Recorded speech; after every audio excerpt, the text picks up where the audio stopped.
S ನಮ್ಮ ಜೊತೆ ಇವತ್ತು MLC ರವಿಕುಮಾರ್ ಅವರಿದ್ದಾರೆ. ಅವ್ರನ್ನ ಮಾತಾಡಿಸ್ತಾ ಹೋಗೋಣ ಬನ್ನಿ.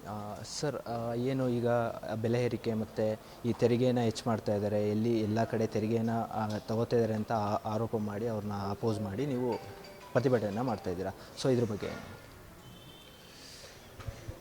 ನೋಡಿ, ಈ ಸರ್ಕಾರದ ಒಂದು ರೀತಿ ಬುದ್ಧಿ ಭ್ರಮಣಿಯಾಗಿದೆ ಅಂತ ಅನ್ನಿಸ್ತಾ ಇದೆ.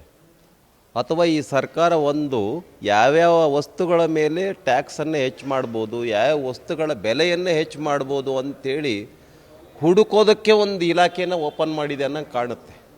ಅದಕ್ಕೆ ಈಗ ನೋಡಿ, ಕಸದ ಮೇಲೂ ಕೂಡ ಟ್ಯಾಕ್ಸ್ ಹೆಚ್ಚಾಗ, ಅಂದರೆ ಹಾಲಿನ ಮೇಲೆ ಆಯಿತು, ಮೊಸರಿನ ಮೇಲೆ ಆಯಿತು, ತುಪ್ಪದ ಮೇಲೆ ಆಯಿತು, ಆಮೇಲೆ ಮೋಟಾರ್ ವೆಹಿಕಲ್ಗಳ ಮೇಲೆ ಆಯಿತು, ಪೆಟ್ರೋಲ್ ಡೀಸೆಲ್ ಬೆಲೆ ಹೆಚ್ಚಿಗೆ ಮಾಡಾಯಿತು, ಮುದ್ರಾಂಕ ಶುಲ್ಕ ಹೆಚ್ಚಾಯಿತು, ಸ್ಟ್ಯಾಂಪ್ ಡ್ಯೂಟಿ ಹೆಚ್ಚಾಯಿತು, ಡೆತ್ ಸರ್ಟಿಫಿಕೇಟು, ಬರ್ತ್ ಸರ್ಟಿಫಿಕೇಟ್ ಮೇಲೆ ಟ್ಯಾಕ್ಸ್ ಹೆಚ್ಚಿಗೆ ಮಾಡಾಯಿತು.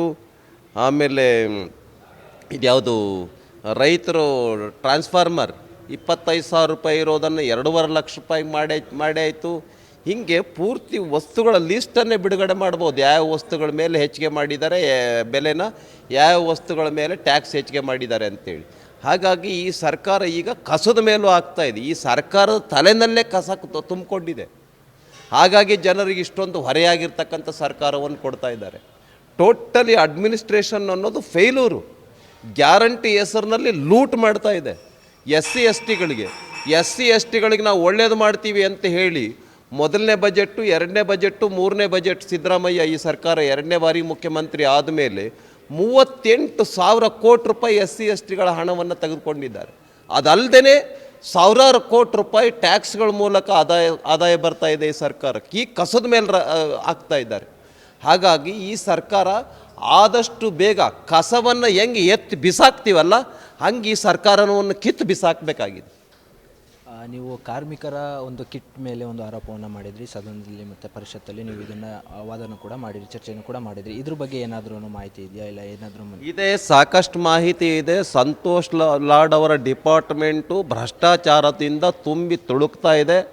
ನಾನು ಮೊನ್ನೆ ಸದನದಲ್ಲಿ ಏನು ಒಂದು ಕಿಟ್ಟನ್ನು ತೋರಿಸ್ಬಿಟ್ಟು, ಉದಾಹರಣೆಗೆ ಮೆಡಿಕಲ್ ಚೆಕಪ್ ಕಿಟ್, ಅದರಲ್ಲಿ ಹೆಂಗೆ 75 ಕೋಟಿ ರೂಪಾಯಿ ಕರಪ್ಷನ್ ಆಗಿದೆ ಅನ್ನೋವಂಥದ್ರ ಬಗ್ಗೆ ಹೇಳಿದೆ. 100 ಕೋಟಿ ರೂಪಾಯಿ ಬೇರೆ ಬೇರೆ ಕಾರ್ಮಿಕ ಇಲಾಖೆಯಲ್ಲಿನೇ ಬೇರೆ ಬೇರೆ ವಿಭಾಗದಲ್ಲಿ ಕರಪ್ಷನ್ ಆಗಿದೆ. ಅದ್ರ ಬಗ್ಗೆ ನಾನು ಕೆಲವೇ ದಿನಗಳಲ್ಲಿ ಪತ್ರಿಕಾಗೋಷ್ಠಿಯನ್ನು ಬಹಿರಂಗಪಡಿಸ್ತೇವೆ. ಆ ಸಚಿವರ ಬಗ್ಗೆ ನಾವು ಇನ್ನೂ ಏನೇನಿದೆ ಅದನ್ನೆಲ್ಲ ಬಿಡುಗಡೆ ಮಾಡ್ತೇವೆ. ಸೊ ಇದಾಗಿತ್ತು MLC ರವಿಕುಮಾರ್ ಅವರ ಹೇಳಿಕೆ. ಹಾಗೂ ಇವರು ಹೇಳ್ತಾ ಇರೋದೇನಪ್ಪ ಅಂದರೆ, ಕಾರ್ಮಿಕರ ಕಿಟ್ ಬಗ್ಗೆ ಏನು ಮಾಹಿತಿ ಇದೆ, ಅದರದ್ದು ಏನು ಮುಂದೆ ಕ್ರಮಗಳನ್ನ ಕೈಗೊಳ್ತಾ ಇದ್ದೀವಿ ಅನ್ನೋದ್ರ ಬಗ್ಗೆ ಒಂದು ಪತ್ರಿಕಾಗೋಷ್ಠಿಯನ್ನು ಮಾಡ್ತೀನಿ ಅಂತ ಹೇಳುವ ಮೂಲಕ ಇವರು ಇದು ಮಾಡಿದ್ದಾರೆ.